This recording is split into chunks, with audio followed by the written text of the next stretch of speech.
All right, we're joined by head coach Lincoln Riley. I think everybody knows the drill, so we're just going to hop into questions since we've got just 15 minutes today. We'll begin with Ryan Aber of the Oklahoman and then go to Eric Bailey. Ryan? Yeah, Lincoln, I know that even in normal years, recruiting can be led a lot by the guys who commit early and try to get other people on board. Is that magnified this year with the change in just the way you're having to do recruiting with this pandemic? Well, you're right. It's always important. It's become more important, I think, in the last several years because so many of these top players have a chance to connect, whether that's at some of these different combines, these different events they get invited to, or simply just the social media aspect of it, and having a chance to connect with other top players across the country. So I think we've all seen more of that in the last several years. Is it more important this year? Probably yet to be seen. I mean, it's still super important, but I think it's been super important the last few years too. But you can make that argument because we're obviously limited on what we can do, and you don't have a chance to have as many of those face-to-face interactions as we're used to being able to have with these guys, at least right now. But so if they can develop strong relationships with other players that have decided that Oklahoma is their future home, then that certainly always helps. Appreciate it. Mm-hmm. Okay, we'll go to Eric Bailey of the Tulsa World and Joe Bettner.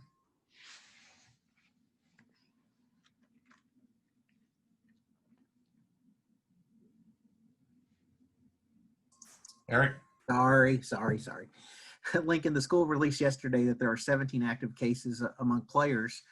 With so many active cases, how do you keep those players engaged since they can't do anything? Are you worried about conditioning, maybe susceptibility to injuries, and just their mental state overall? Well, on a positive front, we had today was a good day for us. I think we got either 8 or 9 of those guys back today, which was nice. So that was definitely very helpful. We've it's been challenging last week or so with combine the COVID cases, the contacts, and then we've had a stomach bug that's kind of been raging through, I think, this whole part of the country a little bit. It's knocked several of our guys out as well. So it's good to get some of those guys back today. So I would say, now we're definitely under 10 active cases. As far as for them, it's difficult. I mean, you're trying to engage them as much as we can virtually. But obviously, when you can't have the face-to-face contact, when they're limited from what they can do from a physical conditioning standpoint, I think you do. I think you have to stay focused on the mental side of it, just continuing to connect with teammates, coaches, strength coaches, coordinators, trainers. I mean, everybody. Certainly utilizing our pros department there, which has been a big help. And then I think when they've gotten back, we've had to watch those guys. I mean, we've had to limit the reps, ease them back in. We've been fortunate that our guys that have come back, our guys that have been recoveries that were COVID positive, have all bounced back pretty quickly. We haven't had a player with any lingering effects right now, which has obviously been a positive. Thanks, Lincoln. Mm-hmm. Okay, Joe Bettner with the Norman transcript, and then Jason Kersey. Hi, Lincoln. I was curious if, you mentioned a few weeks ago that no players had opted out yet, and was wondering if that was still the case. Also, if you could give us any injury update from the previous 4 you listed. As far as the opting out, visited with kind of our leadership group, several of our, kind of older players that I go to on a number of issues, and their wish, and I totally agree with it, is we're going to keep the focus here on our guys that are here. If a player does choose to opt out, then that's obviously his choice. And if they want to make any announcement or do anything, that'll be up to the individual. Injury-wise, no. I mean, I think those same 4 guys that I mentioned last time, no real change. We've had a pretty nice stretch here where we've been able to stay pretty healthy since then. Okay, Jason Kersey of The Athletic, and then John Hoover. Yeah, maybe this goes against what you just said, but I'm wondering if you can tell us if Kennedy is planning to come back next year or if he's preparing for the NFL. And then also, are players who opt out, are they going to be able to use the facilities or are they going to have to stay away? Yeah, I'd say the first question, probably just stay with my original answer. Second question has got some layers to it. Essentially, if a player chooses to opt out, he's got a couple of different options, and to not, I don't want to get too much in the weeds on it, but essentially what it becomes is if a player opts out and still wants to be a member of this team, practice, be around the facility, bring positive energy, help their teammates. I'll give you a great example right now. Jaden Hazelwood, who had a lower body injury, hadn't been able to practice with us yet. He's still around the team because he is out there every single day. He's taking mental reps like he's getting ready to play tomorrow. He is helping our young receivers. He brings energy out there. He's in every single meeting, every single walkthrough. I mean, he is totally engaged, and we want those guys here. But for a player that opts out, they've got to be as engaged as any other player in our program. And if that's not going to happen in any way, shape, or form, then they won't be able to use our facilities. Still remain on scholarship. Still all the academic services, medical services. Still checking in on them as a staff. But you're obviously with the COVID situation right now, it's just not possible to have guys here that aren't totally invested in every single part of our program. Okay, let's go to John Hoover with SI Sooners, and then Cliff Brunt. Quick follow-up on that, Lincoln. You said the guys are still on scholarship. Is that at one of the 85, one of the athletic scholarships? Yes. Okay, so here's the question that I wanted to ask, a little bit out of left field. You're only 36 years old, but you now officially today have a biography written about you. The book was released today. I know you weren't necessarily part of the interview process for the new book, but nevertheless, here you sit with a guy who has a book written about him. Does that kind of blow your mind a little bit, or what's your reaction to that? Or have you read any passages yet? Yeah, it's kind of a tricky thing. I mean, the author of the book was very, kind, very open with us, and certainly appreciated. Just after thinking about it a little bit, we made the decision not based on who the author was, not based on the direction of the book, anything like that. I just didn't feel like I was at a point in my career where I needed or just was ready to be a part of a book. And so we respectfully, declined to be a part of the process. Had nothing to do with the author. I'm sure it's I know there was great intentions there, but I know I have not read it. Certainly appreciate the gesture and hope that, that it can be a positive thing, but, I got a long way to go before anybody should think about writing a book about me. Thanks. Okay, Cliff Brunt with AP, and then Bob Prisbillo. Yeah, Coach, with everything that's going on, are you possibly having guys maybe practice at multiple positions or different positions in case you lose people during the season due to COVID? And if so, who might some of those players be that might be maybe trying some different things to give you some increased depth? Yeah, no, I mean, I think it's something every coach in the country is thinking about right now. What it essentially becomes is you always have contingency plans. If the worst of the worst happen now, the difference here is it's probably more possible than it's ever been. Not probably, it is. And then, I think the other part of that is your thought process on how far that could go. Like in your mind, like I'll compare, like in the past. All right, well, what happens if, two safeties get hurt during a week, or two safeties get hurt during a game, or what? Now it's what happens if I don't have a safety even available to play, period. So it's worst possible scenario is like way worse now. And so now I think you've just had to think a little bit deeper, and we've gotten some practice on it. I mean, I'm not going to say what position, but I mean, we had a day last week. We're getting ready to do a scrimmage and had a COVID test, and then come back and we lose all but one person at a position group.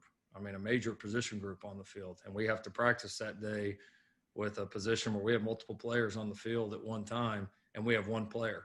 And we found out that night, and then we'll get practice the next morning.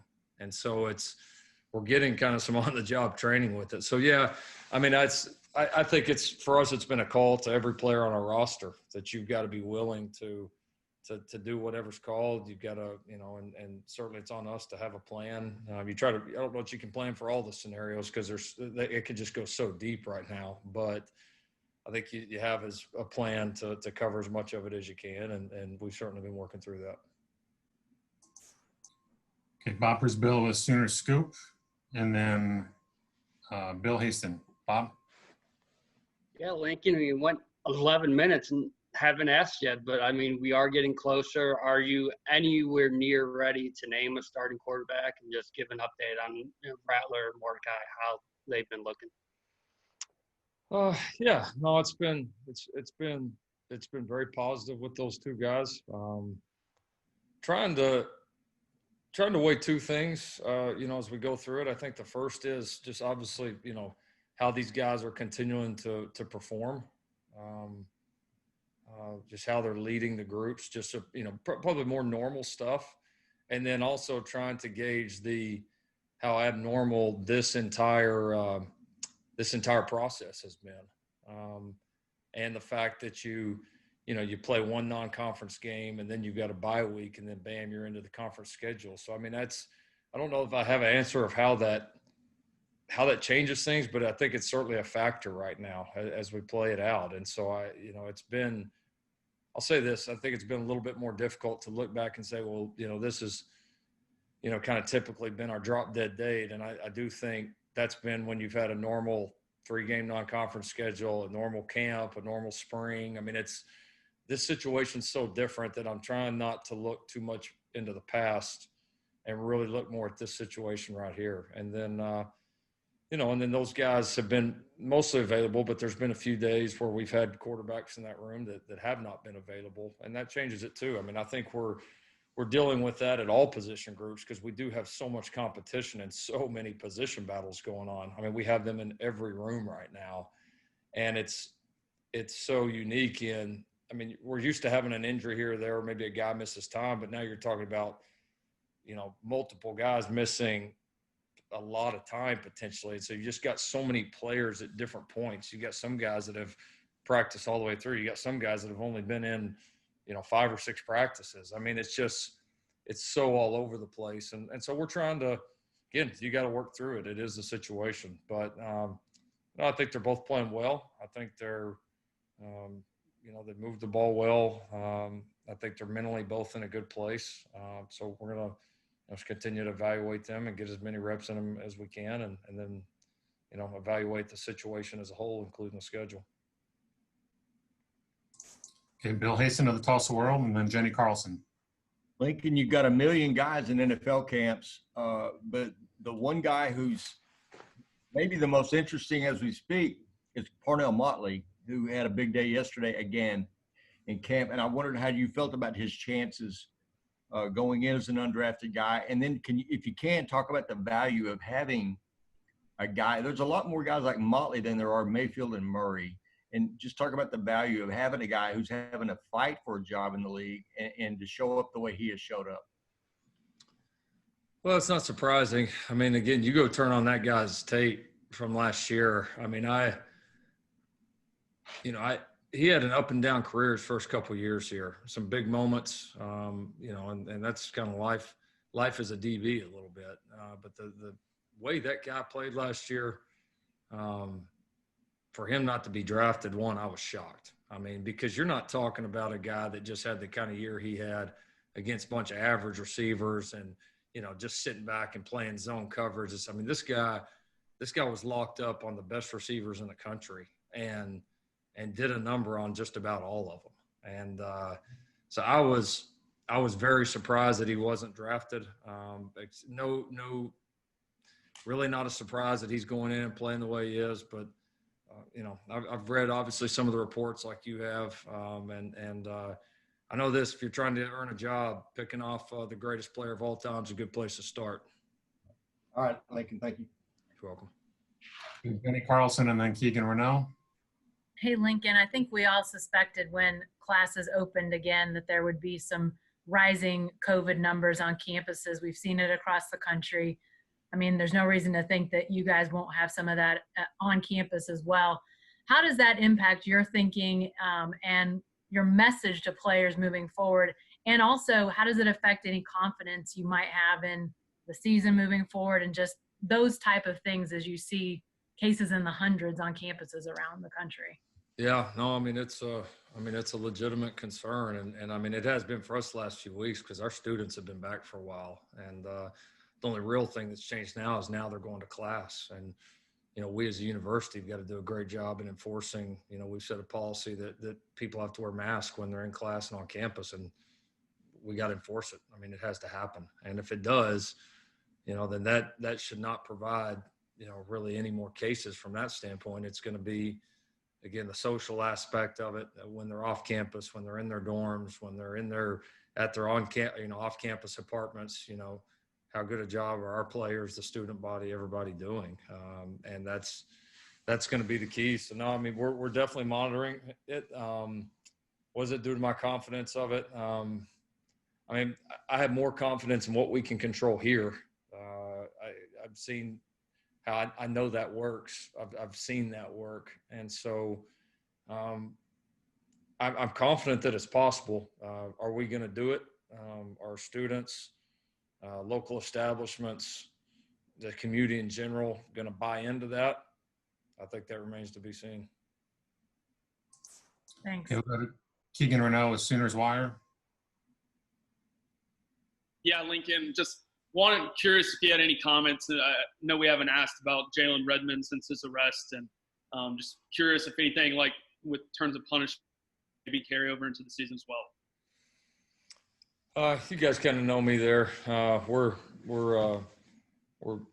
It's been and being addressed. It's something we take very, very seriously. We're disappointed in it. Jalen Redmond's a good kid that made a mistake, but it's a mistake that just absolutely cannot happen. Thankful that nobody was injured, and we will deal with it and deal with it appropriately. Thanks, Lincoln. Coach, if you got time for one more, Kerry Murdoch's got one as well. Yeah, I've got 4 or 5 more minutes if we need to. Kerry? Lincoln, curious, just going through this, all the stuff that you have to deal with, is there something about coaching in the middle of this that we wouldn't understand, that just kind of like a time suck for you that you haven't had to deal with in your career in the past? Any things that really, I mean, extra meetings, game day prep, stuff like that you never really thought you'd had to deal with? Yeah, no, there has been. I think the one I would say is just the amount of schedules that you go through, and you end up using, about 5% right now, the schedules that you create, because you end up, something changes the next day and you wad up that piece of paper and throw it in the trash can and start over again, and knowing that's probably going to change too, and you just got to handle it. And then I would say the other part is just having to account for, keeping these guys separated as much as you can. I mean, it's already a lot of scheduling when you don't have to worry about, all right, how many guys do we have together? Or how many guys do we have in this lift? Or how many guys do we have in the locker room at this time? Or in this, that has added, I think, another layer for all coaches. And that when you put out schedules, it's you've got to go back and look at every schedule and are you separating your team enough at those points? And I mean, that may sound like not a lot, but it's every single minute of the day, you got to account for them and make sure that they're not having a chance to group up and potentially spread this thing. And that's at its challenges. Coach, we got another question from Eric Bailey.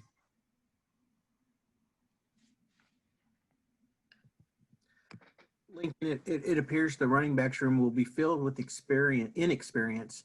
How do you overcome that this season, and what's that energy level like in that room? And also, Coach Murray, it's his first year with this program, and how is he working with these players that are really so raw? Oh, he's doing a great job. There's a lot of energy, a lot of competitiveness in that room, a lot of talent in that room. A couple guys that know our system very, very well, and then a couple new young guys that are impressive and getting better quickly. So it's I'm as excited about that room as I've been in any of the years we've been here. I mean, I think it's got a chance to be a really good room, a really hungry room. And I like the way those guys are practicing, the way they're playing pretty complete football right now. So a lot of confidence, and I think Coach Murray's done a really good job with them. Okay, Coach, looks like that's all of our questions today. Appreciate you joining us. All right. Thanks, everybody. Thanks, Lincoln. Thanks, everybody. All right, everybody. I'll send out the link to tomorrow's Zoom session sometime this afternoon.